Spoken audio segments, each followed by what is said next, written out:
बड़ा ज़रूरी है ना। आई होप कि यहाँ की भी कोर्ट्स जैसे कि स्पीडी जस्टिस की तरफ देखें। सब्सक्राइब करें और बेल दबाएं ताकि कोई खबर रह न जाए। ये जो डेफेमेशन केस आपने किया हुआ है पिंडी कमिश्नर के ऊपर, वो कहाँ तक पहुँचा? वो अल्हम्दुलिल्लाह आई एम वेरी इम्प्रेस्ड।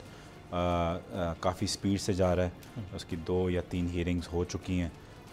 वो पहली दफ़ा आए नहीं और आई थिंक दूसरी दफ़ा आए हैं या डेलिबरेटली नहीं आए और फिर दूसरी दफ़ा अपने वकील को भेजा कि हमें मिला नहीं है, हमें टाइम दें रिप्लाई का।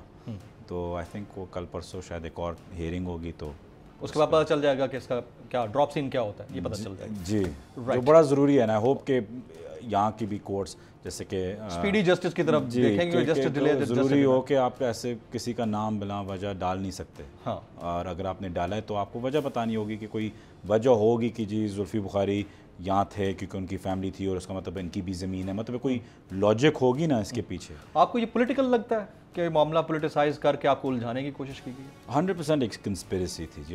और कौन इसके पीछे है आई डोंट नो, लेकिन इसके 100% कंस्पिरेसी। आप इतनी मतलब वेल इन्फॉर्म्ड है, आपको पता तो होगा कि कौन इसके पीछे है। और मैं जर्नलिस्ट हूँ और मुझे निकलवाना मेरा काम है। इंशाल्लाह बताएंगे आप। टाइम विल रिवील ऑल जी। Alright, that's great. अच्छा, ओवरसीज पाकिस्तानीज की वोटिंग, इसका कानून पास हो गया नेशनल असेंबली से। बड़ा टफ था, एक ही दिन में 33 कवानीन पास करवाए। सेनेट से एक ही दिन में 4 लॉज पास हो गया, बड़ी अच्छी बात है। लेकिन कितना इम्प्लीमेंटेबल है online voting? It's very implementable.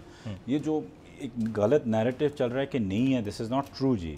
I think कुछ 120 मुल्क उनके एक्सपर्ट्स को वोटिंग राइट्स देते हैं और वो ऑनलाइन ही है ज़्यादातर। अभी सब नहीं लेकिन ज़्यादातर। तो ऑनलाइन बड़ा इजी हो सकता है करने के लिए। ठीक है, जो भी बेस्ट टेक्नोलॉजी है आप लीप फ्रॉग करके उसको इस्तेमाल कर सकते हैं, तो वही उसी का काम अभी हो रहा है। तो इंशाल्लाह इसमें कोई इतनी बड़ी मुश्किलात नहीं है।